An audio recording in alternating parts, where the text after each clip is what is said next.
In this video, I'm going to respond to Sarah Scoles' Wired.com article titled, "What is up with those Pentagon UFO videos?" But before I do, I'd like to tell you that this episode of Post-Disclosure World is brought to you by my brand new apparel shop selling t-shirts and other items based upon the UFO and disclosure subject. Here is my UFO disclosure shirt.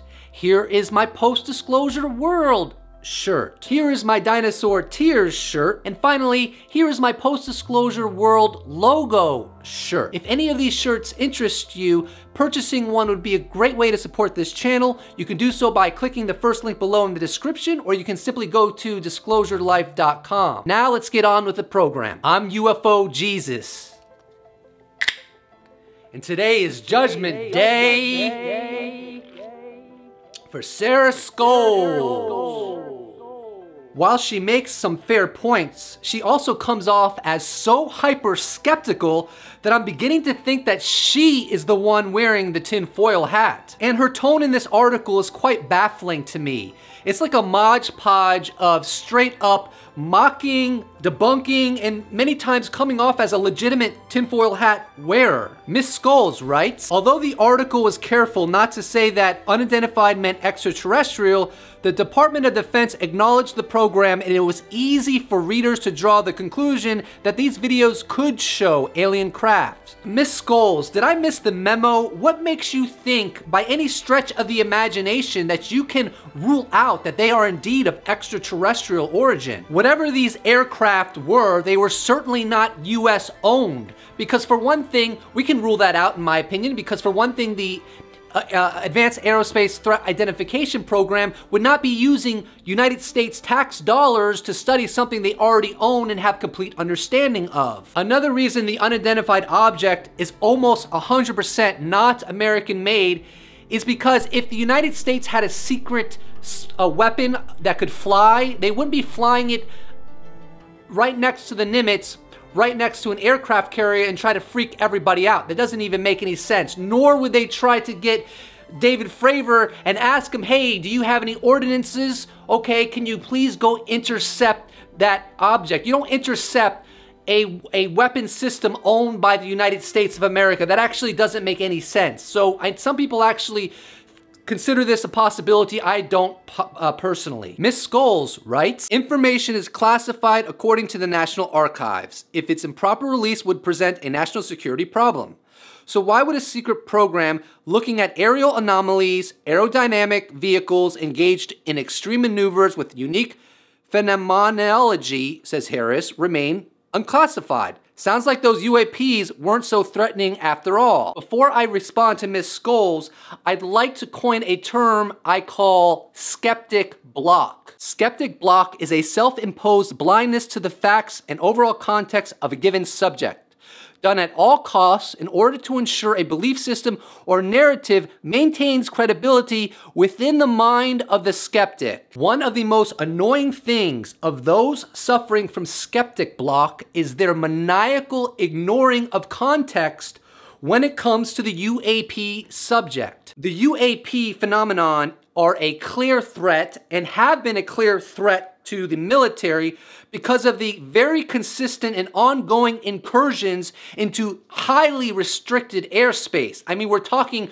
nuclear facilities, nuclear aircraft carriers, and the like. UFO Jesus is going to perform a miracle and cure Sarah Scoles of her skeptic block. The following excerpts are from a Boston Globe article published on January 16, 2018, titled, "This former Navy pilot who once chased a UFO says we should take them seriously. Was there an intelligence controlling the object? Oh yeah, Fravor said. It reacted to us. Fravor said if a foreign submarine had surfaced behind a carrier in the area, dire alarms would have been raised and questions would have been asked about how it had penetrated the Navy's defense. And yet now you have many of these objects, like a dozen of them, that are just at will, showing up, doing whatever they want, and going away, and you can do nothing about it, and no one asks any questions," he said. "I think this story needs to be told. We need to stop making jokes and start paying attention to it," Fravor said. "This is not a US problem. This is a global issue," he said. "Why aren't we investigating these things? If it's like ET, then it's all good. If it's like War of the World or Independence Day, then not so much. He said it appears our existing technology is way, way behind, and that if we could understand the Tic Tac technology, it could benefit the world, leading, for example, to new sources of energy. I'd like to point out to Miss Scoles and all skeptics that David Fravor, who piloted the F-18, actually engaged the Tic Tac UFO. He was the commanding officer of the VF-41 Black Aces. I mean, he is the best of the best, okay? He has top secret clearance. He would know way beyond your capacity whether what he encountered could be relegated to some military inventory in the world or not. So maybe it's about time you eat a big helping of humble pie because you have no capability of discerning this kind of thing. You know nothing about military hardware. Humble pie, direct order for you. Miss Scoles writes, okay, fine, but those videos are still spooky. If we can't trust the feds or the paperwork, we can trust our own eyes, right? True. The videos show some weird stuff, but without a clear chain of custody, we can't even know whether they were part of a tip at all, or trust that they haven't been tampered with. Tampered? Say what? Do you have any clue the pedigree that's part of DeLong's To the Stars Academy team? I will review it for you and give you a condensed overview because there is a skeptic block in your mind that is causing you to become weirdly conspiratorial. Let's take a quick look at the pedigree of the To the Stars Academy team. Jim Semivan has a long and distinguished career working for the CIA. Dr. Hal Puthoff has published numerous papers on electron beam devices, lasers, and space propulsion, and has patents issued in the laser communications and energy fields. Dr. Puthoff's professional background spans more than 5 decades of research at General Electric, Sperry, the National Security Agency, Stanford University, and SRI International. Steve Justice was the #2 guy, Director of Advanced Systems at Lockheed Martin Skunk Works, the preeminent aerospace company in the world. Luis Elizondo is a career intelligence officer whose experience includes working with the U.S. Army, the Department of Defense, the National Counterintelligence Executive, and the Director of National Intelligence. Chris Mellon served 20 years in the federal government, including as the Deputy Assistant Secretary of Defense for Intelligence in the Clinton and Bush administrations.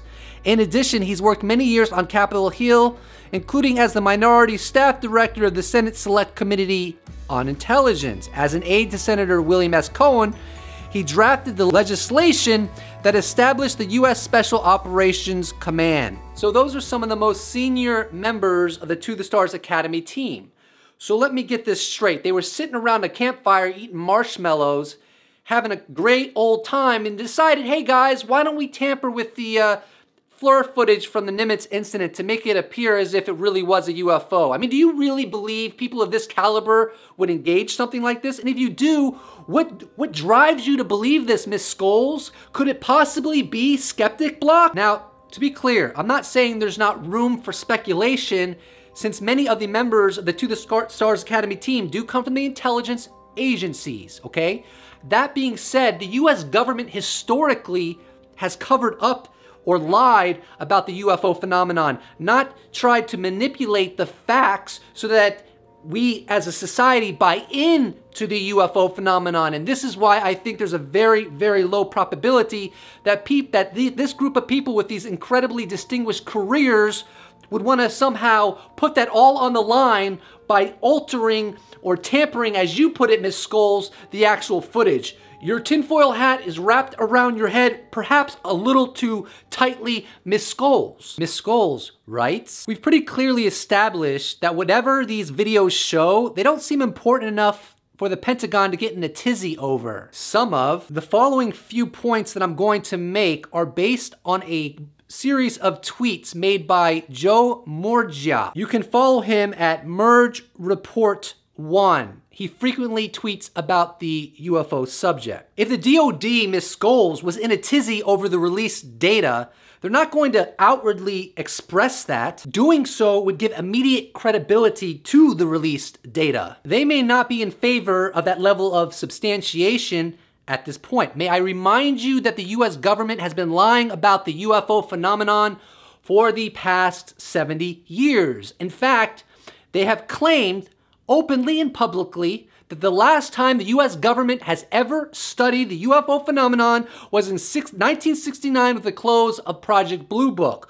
We now know unequivocally that that is a load of horse feces. So the fact that they're treading on this in a delicate manner really shouldn't come as a big surprise. Over the years, dozens and dozens of military government witnesses have come forward, many times breaching their security oaths to talk about their experiences with the UFO phenomenon, and there hasn't been a single time that I know of that the government has outcried that taking place. And of course, they wouldn't do that. They wouldn't prosecute them on account of breaching their security oaths when it comes to revelations of the UFO phenomenon, because that would immediately give credibility and substantiation to their stories, of which, let's face it, as I said before, the government has been telling us absolute lies for the past 70 years. They don't want to somehow admit to that lie. They'll do everything they can to make it appear as if they've been telling the truth the whole time. The last thing they're going to do is get in a tizzy over government and military witnesses that have come forward in the past. However, it appears that the U.S. government is becoming more transparent in this current time. Also, the way the Pentagon's spokesperson is handling this doesn't surprise me at all either, because it has been reported by multiple sources, including George Knapp, highly credible sources, that the intelligence community is not fully aligned for the dissemination of this information regarding the UFO phenomenon. Some are absolutely livid and upset that this information is getting out. Some of the people are upset because they actually believe that this information is dangerous, that it's demonic. Some of the more fundamentalist people of religious orientation, I know that sounds shocking, but it's actually true. And then it's been speculated, at least I heard George Knapp speculate this, that some within the government don't want this process to take place because they are concerned they might get prosecuted for breaching the Constitution by keeping it all under wraps, which ultimately has to have been illegal in certain instances. So with all due deference to you, Ms. Scoles, it's a lot more complicated than it appears, and perhaps you are not conversant on this because you have never studied the subject a single day in your entire life. Please correct me if I'm wrong. Ms. Scoles writes, in the end also, there's no way for the public to know whether 5 seconds after the other film ends, the pilots don't discover the fleet of crazy flyers wasn't from Finland or the Air Force. Yes, Ms. Scoles, you are correct. There's no way to know for sure, but again, this is skeptic block that is inhibiting you from being rational. Sometimes when a group of highly credible people align for a specific story, you just believe them, even if it goes against your chosen narrative. The incident that you were referencing happened off the coast of Florida in 2015. I can assure you, Ms. Scoles, that Elizondo and people working under him had access to the most sophisticated equipment. They looked very closely at the radar signatures. They looked at the various optics that they were given from the military. And through their top secret clearances, any kind of signature software that they had, like the signature software that a phone has, it can look at your face, it knows it's you. The military has the same thing. They can use all kinds of fingerprint technology. Hey, this is XYZ. And there's other telltale signs. It's a very sophisticated operation, Ms. Scoles. You're making this to be obscenely simplistic. Oh, it was from Finland. We studied it for 3 months and we found out it was just some aircraft from Finland. No. The evidence that they utilized to reach their conclusion is probably overwhelming, Ms. Scoles. The Pentagon is pretty sophisticated. Give them more credit than that, please, ma'am. Now, to give you credit, Ms. Scoles, you have rightly pointed out some issues with the chain of custody.